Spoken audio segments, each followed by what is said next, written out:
গরমের হাত থেকে নিস্তার পেতে রসালো ফল তরমুজের দোকানে ভিড় সাধারণ মানুষজনের।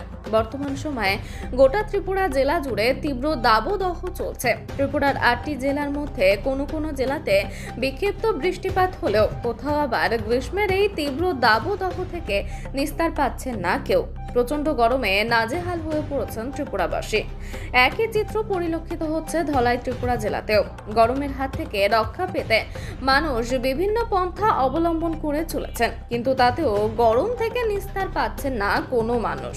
এই তীব্র দাবদাহ গরমে ও বাজার থেকে শুরু করে অফিস আদালত সবই সামাল দিতে হচ্ছে মানুষজনের।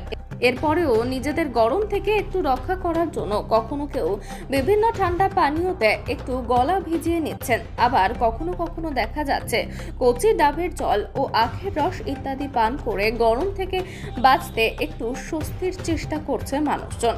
আবার গ্রীষ্মের এই তীব্র দাবদাহে রসালো ফল তরমুজের দোকানেও ভিড় করছে সাধারণ মানুষ। তবে এই তীব্র দাবদাহের সময়কালে নিজেদেরকে কিভাবে রক্ষা করবেন সেই সংক্রান্ত বিষয়ে বিস্তারিত জানিয়েছেন ধলাই ত্রিপুরা জেলার স্বাস্থ্য ও পরিবার কল্যাণ দপ্তরের চিকিৎসক ডাক্তার অসিত কুমার পাল। দেশের সঙ্গে আমাদের ত্রিপুরাতেও তীব্র তাপ প্রবাহ চলছে।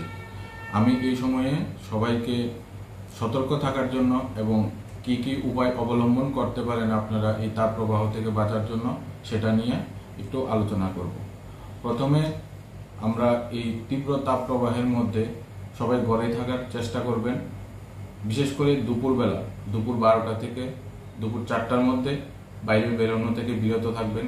যখনই বাইরে বেরোবেন সবাই ছাতা, টুপি, সানগ্লাস এগুলি ব্যবহার করতে পারেন।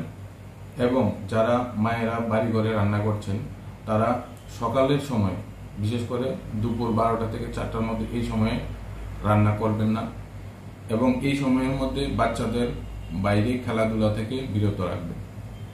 এখন কথা হলো, যদি কেউ তীব্র তাপ প্রবাহে আক্রান্ত হন তখন তাদের মধ্যে আমরা কোন লক্ষণগুলি দেখতে পাবো, যেমন শরীর শুষ্ক হয়ে যাওয়া এবং লাল হয়ে যাওয়া, তারপর বমির ভাব করা বা অজ্ঞান হয়ে যাওয়া এবং পেশিতে টান থাকা, যেমন পায়ের পেশিতে অনেকক্ষণ ধরে টান থাকা, বা কেউ যদি তৃষ্ণা ফিল করেন, অনেকক্ষণ ধরে তৃষ্ণা ফিল করেন, তখন আমরা মনে করব যে উনি তীব্র তাপ প্রবাহের মধ্যে আক্রান্ত হয়েছে। এখন আমাদের কি কি করণীয় থাকে।